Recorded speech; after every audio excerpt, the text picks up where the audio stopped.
O ano ba yung resulta ng hinihingi natin? O ABS-CBN are still there spreading fake news. Oo, nandiyan dyan yung mga yan para sirain. I-discredit. Sinabi nila na 7,000 lang daw yun nandiyan dyan. Hindi lang 7,000 yan, ang dami yan. Napakarami niyan. At tandaan ninyo, meron pa yan isang grupo dyan sa may Liwasang Bonifacio. Oo, nakakatakot yun dyan sa Liwasang Bonifacio kasi ilang hakbang lang Malacanang na yan. Di ba baka lahat ng yan, isipin mo yan dami na yan, magpunta ng Malacanang, delikado yan sila. Kaya kung ako sa kanila kung ako sa kanila, makipag-dialogue na sila. Ayusin na nila si Boying Rimulya kasi alam niyo yan si Boying Rimulya mga bossing, gagawa na yan ng kademonyohan. Bakit? Kasi alam niyan hindi naman natatagal ang buhay niyan eh. May sakit yan. Yung mga ganyang edad, kapag tinamaan ka ng ganyang katinding sakit, sigurado ako magre-regress yan. Kaya tanggap na ni Boying Rimulya yung kanyang faith. Wala na siyang pakialam, konti na lang itatagal sa mundo niyan. Baka nga hindi na niyan matapos yung kanyang termino bilang ombudsman, baka bumigay din yan eh. Pero dito talaga kung talagang gusto natin makita mga bossing yung pagbabago sa bayang Pilipinas, susuporta tayo dito sa nangyayaring pagpapahayag na ito. Pagpapahayag ito hindi para magpatalsik ng gobyerno Pagpapahayag ito para sabihin na kami, mga Pilipino, kami ang may-ari ng Pilipinas at kami ang boss ninyo. Ganito kami karami, ilang piraso lang kayo. Pag nagsama-sama pa kami ng lahat ng mga kababayan natin Pilipino rito, wala kayong magagawa. Kaya wag nyo nang antayin na lumabas ang lahat ng mga kababayan natin, makiisa dito bago pa kayo umaksyon. Kasi sobrang na yan, sobrang delikado niyan mga bossing. Napakapangit sa totoo lang. Hindi ako fan ng people power kasi kung matatandaan ninyo, nung nag-people power nung panahon ni Marcos Sr., nung naging si Cory ang presidente, wala rin namang nangyari, hindi ba? Parang nahirapan pa tayo Tapos nagkaroon na naman ng people power nung panahon ni Erap. Nagkaroon ng people power nung panahon ni Gloria. Puro na lang tayo people power Sa totoo lang, ayaw ko ng people power. Pero sa ganitong klaseng problema ng Pilipinas, grabe ang pang-aabuso. Hindi lang to basta-basta normal na mga pang-aabuso. Nuknukan ng kademonyohan na pang-aabuso ito mga bossing. Kaya sabi ko, siguro ito na yung totoong Oy, Liza Kamimura, salamat kaayo sa iyong pakulay Mabuhay ka, God bless you. Sana lahat ng mga nanonood dito ay katulad mo. Ang hirap magbasa ng chat kapag madilim. So yun yung sinasabi natin na this time magkakaroon ng sense ang isang people power kasi sobrang kriminal Sobrang kriminal talaga ng mga nasa gobyerno, hindi na nila iniintindi yung mga nararamdaman ng mga Pilipino, hindi na nila naiintindihan yung paghihirap Tapos yung mga kalaban nila sa politika, ginagamit nila yung pera ng taong bayan yung pera ng Pilipinas, yung mga kinukuha nilang buwis sa inyo, sa atin. Ang ginagamit nila para dito, pabagsakin yung kanilang mga kalaban sa politika para sila ang mamuno ng walang katapusan dito sa Pilipinas. Bakit mo ba gustong mamuno sa isang mahirap na bansa? Dapat, ang iniisip mo bilang isang leader, mahirap itong bansa na to, gusto kong mamuno para paunlarin itong bansa na ito. Dito sa Pilipinas, namumuno yung mga putang inang mga politiko natin para para ubusin ang pera natin at payamanin ang kanilang mga saling lahi hanggang sa kaapu-apuhan pa ng kanilang apo. Gusto nila masarap ang buhay ng mga hayop na yan. Oy, Don Crisanto, salamat sa iyo sa iyong pakulay from Canada. Lakas ng mga taga-Canada, mga taga-Amerika, mukhang mukhang naghihirap na yata mga buhay 'di ba? So sana talaga magkaroon. Nakikita ko naka-monitor kami ang aga-aga ko nagising. Bago ako matulog, pinakinggan ko na yung statement ni Rodante Marcoleta. Tapos kagabi pa kasi alam na namin na magkakaroon ng rally. Actually, nung nakita ko yung mga messages na lang po ito, secret na pupunta kami ng EDSA. Sabi ko, wala na yan. Hindi totoo yan. Nung nakita ko kanina, sobrang dami nila, binulaga nila. Tas ang matindi nito, ang lakas pa ng ulan. Ang lakas pa ng ulan, tapos nagstay sila doon, walang umalis. Doon ako nabilib, doon ako talaga nabilib sa INC. Sabi ko, matindi talaga itong mga taga-INC na ito. And may balita tayo na mas dadami pa sila. Mas dadami pa sila mga bossing. And kung hindi makikinig ang pamahalaan sa panawagan ng transparency, ng accountability at peace, nako, magkakaproblema sila. Beverly, Beverly ba yun? Everly. Salamat dyan sa Hong Kong. Magkita-kita tayo sa Hong Kong, ha? Mamaya, papunta na kami ng Hong Kong. Dadating kami doon, medyo late na. So, bukas, magkikita-kita tayo. Diyan, I think, yung gaganapin na meet and greet ng mga Pilipino at Banateros, kasama yata din namin si Attorney Bing Guanzon. Baka dyan yan ganapin sa may Wanchay O sa may Wanchay area kasi kami mga Banateros mag-stay. Usually malapit yan doon sa may South Horn ba yon? South Horn yung isang stadium diyan kung saan si Pangulong Duterte ay huling nakasama ng mga Pilipino. So alam ko malapit kami diyan, yung area namin. So magkita-kita tayo diyan. Magkita-kita tayo diyan. Pupunta din ba kami ng Macau? Hindi namin sure kung pupunta din kami ng Macau, pero magkikita-kita po tayo diyan. Okay? Basta isang linggo kami diyan sa Hong Kong, and sabi ko nga sana pag-uwi ng Banateros South Horn Playground, di ba?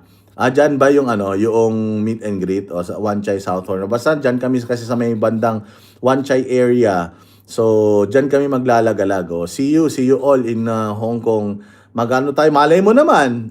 Yung pagpunta natin diyan, pagkikita-kita natin, celebration na. Hindi ba? Celebration na natin, magsi-celebrate na tayo dahil meron ng mga nakonsensya ng mga taga-gobyerno. Di ba? Grabe. Grabe mantakin mo si Bunuan. Si Bunuan, gawin mong state witness, putang ina, magnanakaw ang hayop na yan. Gagawin mong state witness si Alcantara at saka si Bernardo, putang ina yan ang mga ulo ng sindikato. Kung di ba naman gago? So anong gagawin mo ngayon?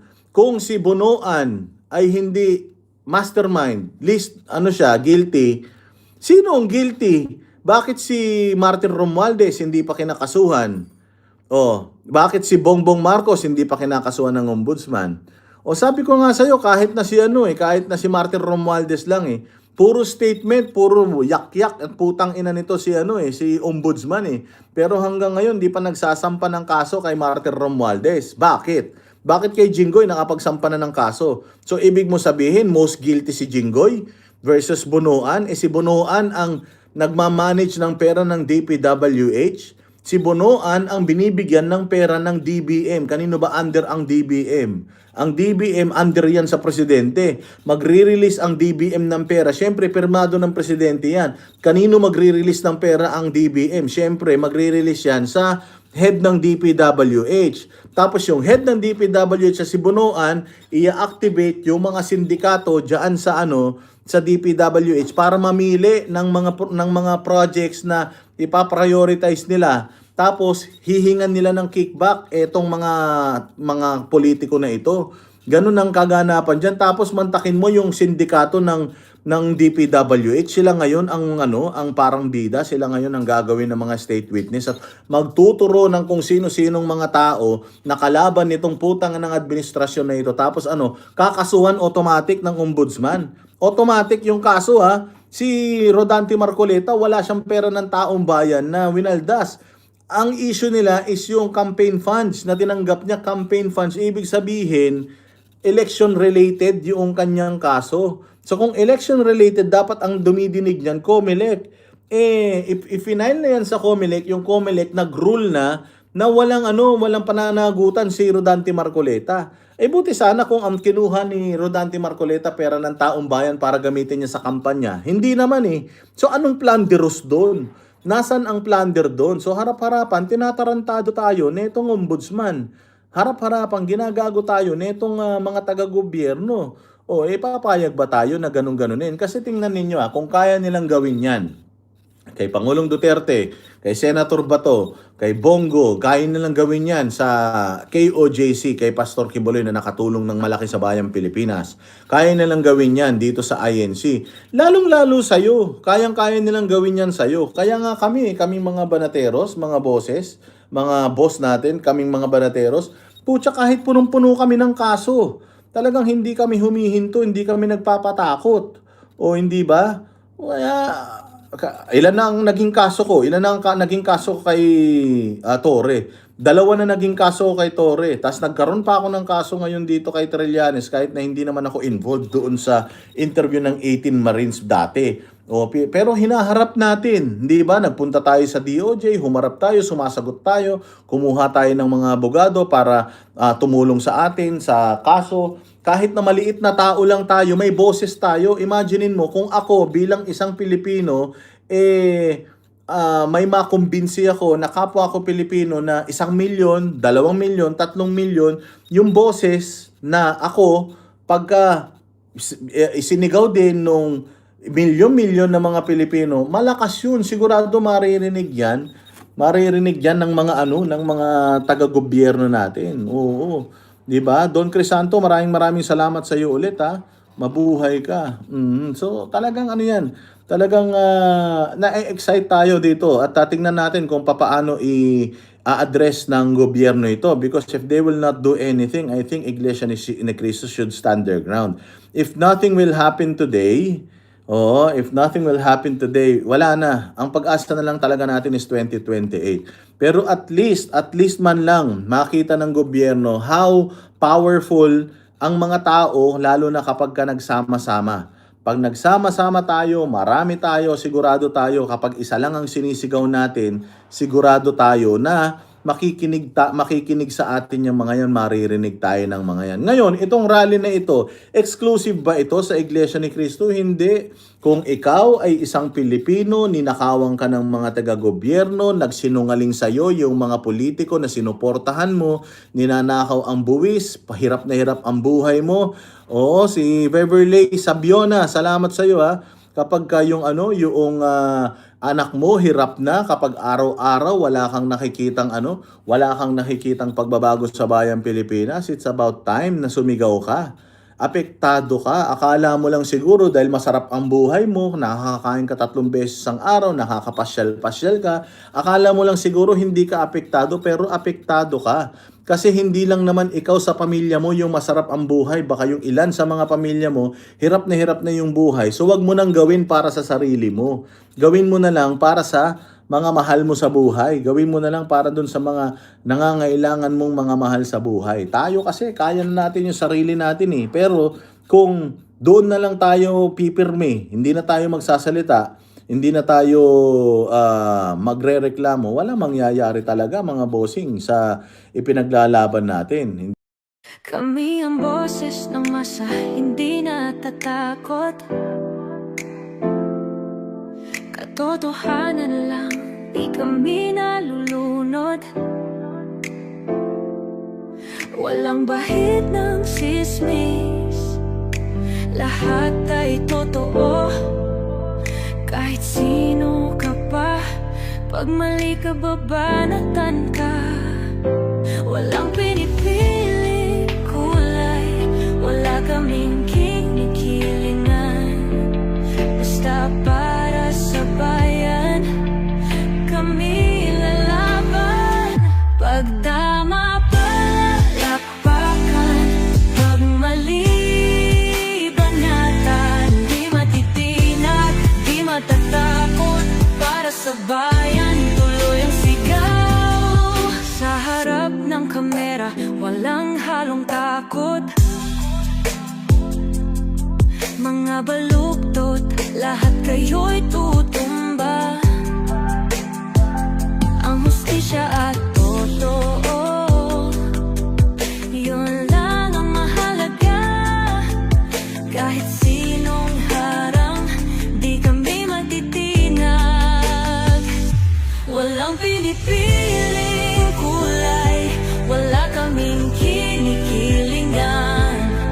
Basta para sa bayan, kami lalaban.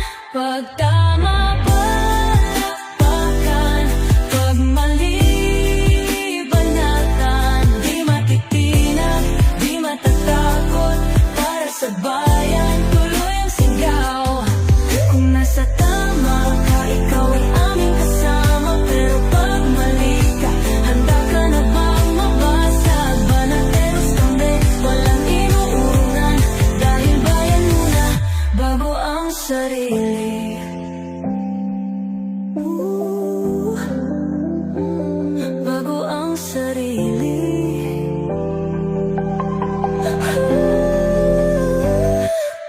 Tama pala